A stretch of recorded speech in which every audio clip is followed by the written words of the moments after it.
Hello అండి, welcome back to కొలువుల బడి official YouTube channel. Guys, మనకు గ్రామ పాలన ఆఫీసర్కి సంబంధించి ఒక లేటెస్ట్ అప్డేట్ అనేది రావడం జరిగిందండి. జీపీఓ ఏదైతే ఉందో వాటికి సంబంధించినటువంటి ఎగ్జామినేషన్ సంబంధించి క్లియర్గా ఒక అప్డేట్ అయితే రావడం జరిగింది. అండ్ మనకు వచ్చినటువంటి అప్లికేషన్ సంబంధించి కూడా ఏ విధంగా ఉంది అండ్ ఈ రిక్రూట్మెంట్ ఏజెన్సీ ఎవరు నిర్వహిస్తారో కూడా ఈ వీడియోలో క్లియర్గా ఎక్స్ప్లెయిన్ చేస్తాను. ఫ్రెండ్స్, ఇక్కడ చూసుకుంటే ముందుగా వచ్చేసి మనకు ఈ జీపీఓకి సంబంధించినటువంటి ఎగ్జామినేషన్కి అయితే మనకు త్వరితగతగా టీజీపీఎస్ అయితే సానుకూలంగా స్పందించడం అయితే జరుగుతుందండి. ఇక త్వరలోనే వీటికి సంబంధించినటువంటి విధి విధానాలను ప్రకటించనున్నటువంటి టీజీపీఎస్సీ అంటూ కూడా ఇక్కడ క్లియర్గా అప్డేట్ అనేది రావడం జరిగింది. ఇక కమిషన్ ప్రతినిధులతో రెవెన్యూ అధికారులు అయితే చర్చలు కూడా జరపడం జరిగిందండి. ఏదైతే 10,941 పోస్టులకు సంబంధించి 6,120 అప్లికేషన్ మాత్రమే రావడం అయితే జరిగింది. అండ్ ఈ స్క్రీనింగ్ టెస్ట్ మాదిరిగానే ఎగ్జామ్ ఉండే ఛాన్సెస్ కూడా ఉన్నట్లు తెలుస్తుంది. ప్రశ్నలు ఎలా ఉండాలనే దానిపై కూడా కొంత డిస్కషన్ చేసినట్లు కూడా క్లియర్గా అప్డేట్ అయితే రావడం జరిగిందండి. ఫ్రెండ్స్, ఇక దీనికి సంబంధించినటువంటి పూర్తి సమాచారం అనేది ఒకసారి క్లియర్గా చూద్దామండి.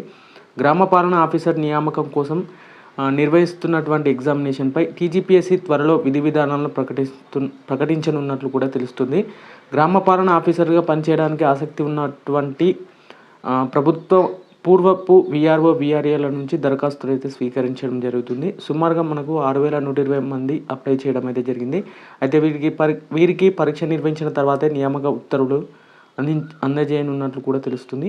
అంటే ఈ ఎగ్జామ్ నిర్వహణపై రెవెన్యూ ఉన్నతాధికారులు టీజీపీఎస్సీ ప్రతినిధులతో పలుమార్లు చర్చ కూడా సిద్ధమైతే కావడం జరిగిందండి. మనకు చూసుకున్నట్లయితే టోటల్గా వచ్చేసి 10,941 జీపీఓ పోస్టులకు 6,120 మంది మాత్రమే అప్లై అయితే చేయడం అయితే జరిగిందండి.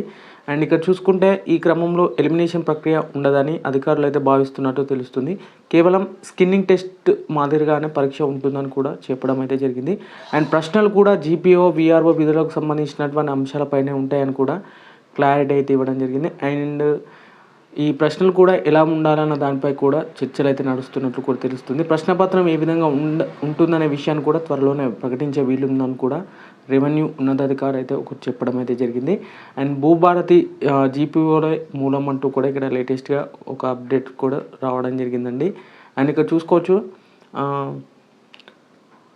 మనం చూసుకుంటే 4 మండలాల్లో దాఖలైనటువంటి సుమారుగా 12,000 దరఖాస్తుల పరీక్షలపై కూడా కసరత్తు అయితే జరుగుతున్నట్లు కూడా తెలపడం అయితే జరిగింది. అండ్ ఈ నియామకానికి సంబంధించి కూడా త్వరలోనే ఒక లేటెస్ట్ అప్డేట్తో పాటుగా మనకు ఎగ్జామినేషన్ సంబంధించినటువంటి అప్డేట్ కూడా అందించే ప్రయత్నం అయితే చేస్తాను.